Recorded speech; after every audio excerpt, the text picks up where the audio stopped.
വടക്കു പടിഞ്ഞാറൻ നൈജീരിയയിൽ Islamic state തീവ്രവാദികൾക്കെതിരെ US ആക്രമണം ആരംഭിച്ചു. ആണവ അന്തർവാഹിനിയിൽ പുരോഗതി കൈവരിച്ചുവെന്ന് വാർത്തകൾ പുറത്തുവിട്ട് ഉത്തര കൊറിയ.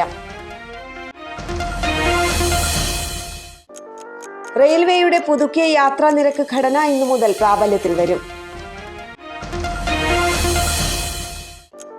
VK മിനിമോളെ കൊച്ചി കോർപ്പറേഷൻ മേയറായി തിരഞ്ഞെടുത്തു.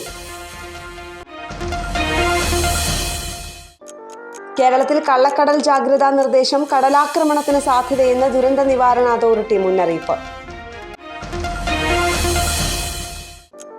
സംസ്ഥാനത്ത് തുടർച്ചയായ 6ാം ദിനവും സ്വർണ്ണവില കുതിച്ചുയർന്നു. ഇന്ന് ഗ്രാമിന് 70 രൂപ കൂടി 12,835 രൂപയിലും പവന് 560 രൂപ വർദ്ധിച്ച് 1,02,680 രൂപയിലുമാണ് വ്യാപാരം.